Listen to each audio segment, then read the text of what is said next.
Hi guys, සුපුරුදු video එක පටන් ගන්න ප්ලේස් එකට ආවා මගේ පොඩේ.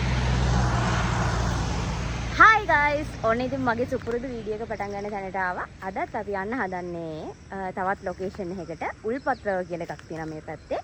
ඒකටයි ඔයාලට මම ඉසඩි ඇල ගැන එදා ලොකු විස්තරයක් දුන්නේ නැති නිසා මට හිතුණා ඉසඩි ඇලට ආයෙ පාරක් ගිහිල්ලා ලස්සන වීඩියෝස් ටිකක් කරන්න ඕනේ කියලා. එතෙන්ටයි තව පැලක් තියනවලු. ඒක බලන්න යන්න හිතන් ඉන්නේ. අද නම් වෙලාව උදේ 10යි. හැබැයි උදේ ඉඳලා කියන්නේ ඊයේ රෑ ඉඳලම පට්ට වැස්ස. දැනුත් මෙලා පොදක් තියෙනවා. වැස්ස පායු ගමන් අපි ඉතින් මේ යන්න කියලා හැදුවේ. නවුවත් වෙනවා. අයියයි මායි අපි තුන්දෙනා තමයි යන්න හිතාගෙන ඉන්නේ. මගේ තව කට්ටිය එක් ගන්න. යනවා කොහොදයක් වෙන්නේ නැතුව. කවුරුර වදයක් එන්නේ නැහැ. මේ අහලා මේ මට බැන බැන යන්නේ මම මේ සැරින් සැරේට ගමන් ගමන් යන් කියලා කියනවද? වහිනවද? පොඩි වැහි පොදයක් එනවා. පොඩි වෙයි පොතේ. පොඩි වැහි පොදයක් එනවා අපි කොහෙද හරි යන්න අත්ගාලා. කොහෙට යන්නද? කොහෙටද? එන්නේ මොන්ගල්ද පාරේ නතර වෙන්නද මේ? එහෙනම් මොකද? ඈ? ගෙදරට දානවදයි? ඔව් ඉතින්. එහෙනම් අපි වැස්ස පායපුවාම අයියා. 2 hours later. දැන් වෙලාව 12:53යි. දැන් තමයි ඔන්න පෑවුවේ. ඒ කියන්නේ අපි 10ට යන්න ගියේ 11 12.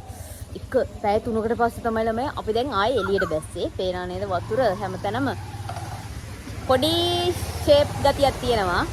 අපි ගිහලා බලමු මොකද වෙන්නේ කියලා. අපි ආවා උල්පත් වැවට. ඒක තමයි උල්පත් වැව. ඔය විදිහට තමයි අපි දැන් යනවා. ඔයාලා දුර කලින් නේද ගොල්ලෝ? අර ගහගාවද? අන්න අර අත. ආගතින් යන කය යනවා. කලින් වෙනකොට මේව ඕ නේද? කලින් පාර මෙච්චර වතුර තිබුණේ නැහැ. දැන් මෙදා පාර වතුර ටික වැඩි. නවුවා කියන යන්න බැරි වෙයි දන්නේ නැහැ කියලා අපි කලින් පාර ගිහපු ගහගාවට බලමු. අපි කලින් පාර ගියපු තැනට යන්න බෑ මඩ. මේ ඒ කලින් එනකොට අලිවැටවල් ගහලා තිබ්බේ නැහැ. දැන් මෙදා පාර අලිවැටවල් ගහලා තියෙන්නේ. ඒ නිසා මේ පැත්තට එන්න බෑ. අලි කොම් මාදුරු ඔය පැත්තට තමයි යවෙන්නේ. ඔන්න ඔය විදිහට තමයි ඉතින් මෙතන තියෙන්නේ. අපිට අර ඉඳලා නාලා කාලා බිල යන්න බෑ. මෙදා පාර පොඩක් මඩ වෙලා වතුරත් වැඩි. ඒක නිසා.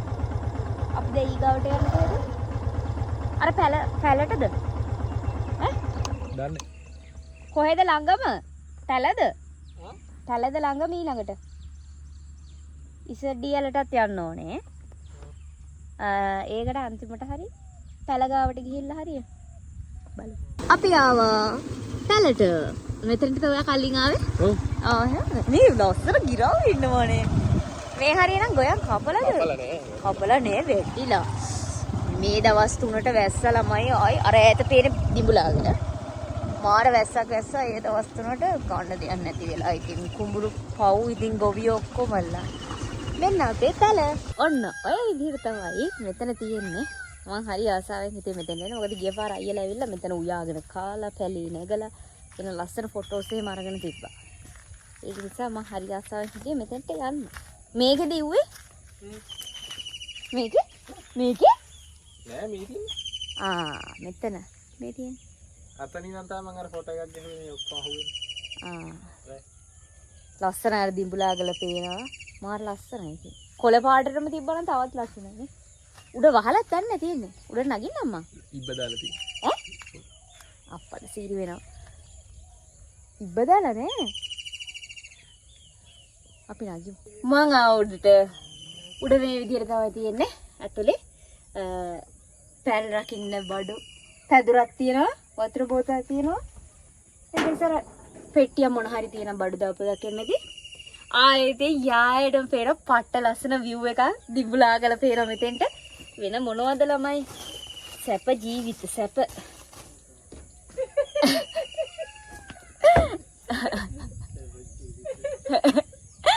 හරුමට ඉනා එනවා. මෙන්න මේ view එක තමයි මට පේන්නේ. මෙන්න මේ view එක. මාරම ලස්සනයි. යා ඈතින් කවුරුවත් ආවත් පේනවා ඉතින්. අර හෙක් තියෙන පැලක් අර අතන. ඔය පේන ඇති. ඔන්න අතන. එතනත් පැලක් තියෙනවා. අර ඈත ගොඩ හැමතැනම පැල් තියෙනවා. යායටම ෂෝක්. අර කට්ටිය පල්ලේ අර. මෝඩ.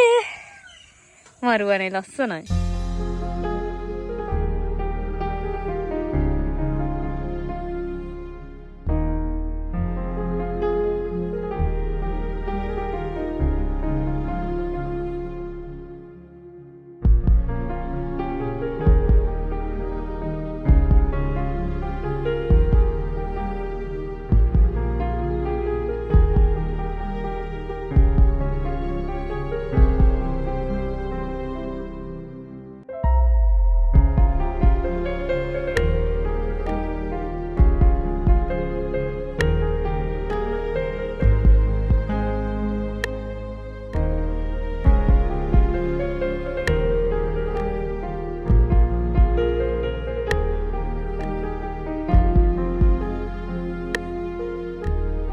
අපි දැන් යන්නේ ඉසඩියලට. ඉසඩියල අර පැත්තට තියෙනවා ඉතින්. මේක තමයි ඉසඩියල කියලා කියන්නේ. මේ පාරෙන් එහා පැත්තට දිගට මේක තියෙනවා. මේ පැත්තට දිගට මේක තියෙනවා. අපි කලින් පාර ගියේ අනිත් පැත්තට. දැන් නව් අපි මේ පැත්තට එකයි යනවා. මොකද්ද මේ කොහේ ඇතුලේ ඇවිදලා හරි මේක හොයාගත්තා මේ යාල හොයාගත්තා නම් ඒක දෙපැත්තේ පාරවල් තියෙනවා. ඒ පාරෙන් මේන් රෝඩ් එකට එන්න පුළුවන්. මේ ආයන්නේ මේ විවෘතය පැත්තට නේද? අපි කලින් ගියේ විවෘතය පැත්තට බලමුකෝ ගියාට පස්සේ කොහෙද යන්නේ කියලා. මේක නම් අනිල් සීන් එකේ ඉන්නේ. අපි ලොකු වැස්සකට අහු වුණා ළමයි. මේ බලන්න වහිනව හොඳටම. දැන් අපි ගෙදරට ඇවිල්ලා පැය එකමාරකට විතර ඇති ආපු ගමන් කේවා කාලා අපි හිතුවා පායයි කියලා. ඒ නිසා වොෂ් දාන්න නැතුව හිටියා. පෑවුවොත් යන්න කියලා බලාගෙන පායන පාට නැහැ. ඒතර අපිට ඉස්සෙල්ලට යන්න උනේ නැහැ. මෙතන ළඟ තියෙනවා. ඒත් ගිහිල්ලා වීඩියෝ එකක්වත් ගන්න විදියක් නැහැ. වැස්ස පායන්න නැති නිසා බලමු. දැන් වෙලාව 3:40 විතර ඇති. අයියා කියලා පේනවද මම වීඩියෝ එකක් කරන්න හම්බ වෙන අයියා ගෝ හවසලා පෑවුවොත් ගිහිල්ලා බලමු කියලා. එහෙම නැති වුණොත් අපි හෙට උදේට හරි ගිහිල්ලා බලමු. මම කොහොම හරි ඔයාලට ලස්සන වීඩියෝ එකක් දාන්නම් ඒක බලන්න. කලිනුත් ඔයාලා බලන්න ඇති. හැබැයි මට ඊට වඩා පොඩ්ඩක් ඒක ගැන පොඩි විස්තරයක්ත් තියෙනවා. ඒකත් ඔයාලට කියන්න ඕන නිසා බලමු මොකද වෙන්නේ කියලා. ගත්තොත් මම ඒක ඉස්සරහට දාන්නම්. එහෙම නැත්නම් අපි මේ වීඩියෝ එක මෙතනින් එන්න කරමු. වනාලි නිතර වැටෙනාලි අමාරුවෙන් ගොඩට එන. ලංකාවේ බොහෝ දෙනෙක් දන්න ඉංග්‍රීසි හොඩි අවසාන අකුරෙන් පටන් ගන්න ඇල. ඉසඩියල. අද මම ඉන්නේ එතන.